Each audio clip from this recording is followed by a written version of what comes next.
மத்தேயு 11:15. கேட்கிறதற்கு காதுள்ளவன் கேட்க கடவன். ஆம், இயேசு கிறிஸ்து சொல்லிய வார்த்தைகள் தான் இவை. கேட்கிறதற்கு காதுள்ளவன் கேட்க கடவன்.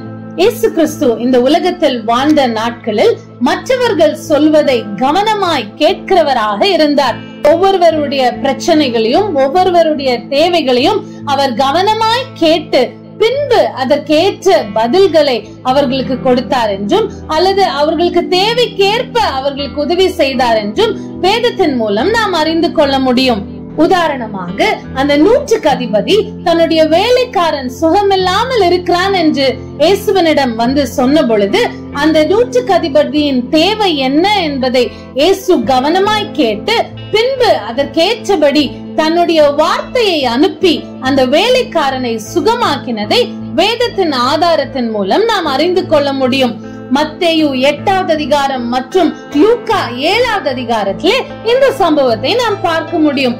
தன்னுடைய சிநேகிதனாகிய லாசரு மரித்த பொழுதும் கூட அந்த மரண செய்தியை அவர் கேட்ட பொழுது, இந்த வியாதி மரணத்துக்கு ஏதுவாய் இராமல் தேவனுடைய மகிமை விளங்குவதற்கு ஏதுவாய் இருக்கிறது என்று அவர் அறிவித்ததை வேதத்திலே நாம் பார்க்க முடியும். இப்படியா இயேசு கிறிஸ்துவிடம் வந்து சொல்லப்பட்ட ஒவ்வொரு செய்திகளையும் ஒவ்வொரு தேவைகளையும் அவர் கவனமாய் கேட்கிறவராய் இருந்தார்.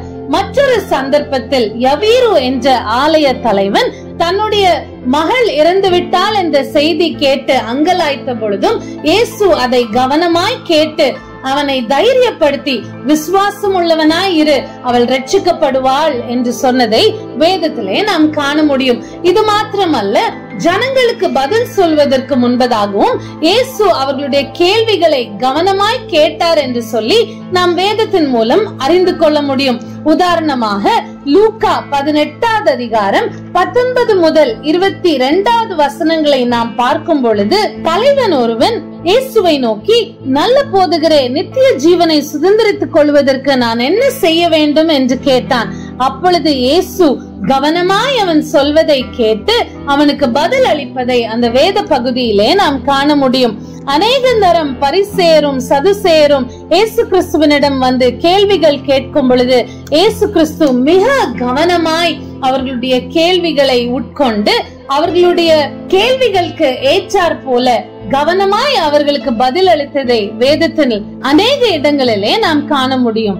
யோவான் 3வது அதிகாரம் 1 முதல் 10 வரை உள்ள வசனங்களை நாம் பார்க்கும் பொழுது, நிக்கோதேமு என்பவன் இயேசுவினோடு உரையாடும் பொழுது அவனுடைய ஒவ்வொரு கேள்விகளையும் இயேசு கவனமாய் கேட்டு அதற்கு பதில் அளித்ததை நாம் காண முடியும்.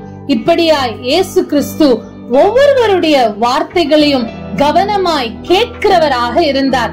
இன்றைக்கும் கூட இயேசு கிறிஸ்துவை பின்பற்றுகிறவர்களாகிய நாம், அவருடைய சீஷர்களாய் இருக்கிற நாமும் கூட அவரை போல மற்றவர்களுடைய வார்த்தைகளை கவனமாய் கேட்கிறவர்களாக இருக்க வேண்டும் என்பதே இயேசு கிறிஸ்துவின் வாழ்க்கையின் மூலம் நாம் அறிந்து கொள்ள வேண்டிய ஒரு முக்கியமான காரியம். அநேக தரம் மற்றவர்கள் நம்மோடு பேசுவதை நாம் கவனித்து கேட்பதில்லை, அதை சரியாக உட்கொள்ளுவதில்லை. ஆனால் இன்றைக்கு நாம் ஒரு தீர்மானம் எடுப்போம். இயேசு கிறிஸ்துவை போல மற்றவர்கள் நம்மிடம் வந்து சொல்லும் வார்த்தைகளை கவனமாய் கேட்கிறவர்களாக, இயேசு கிறிஸ்துவை போல கவனமாய் கேட்கிறவனாக நான் இருப்பேன் என்று சொல்லி ஒரு தீர்மானம் எடுப்போம் என்று சொன்னால் அதுதான் அர்த்தமுள்ள லெந்து கால வாழ்க்கை. ஆமென்.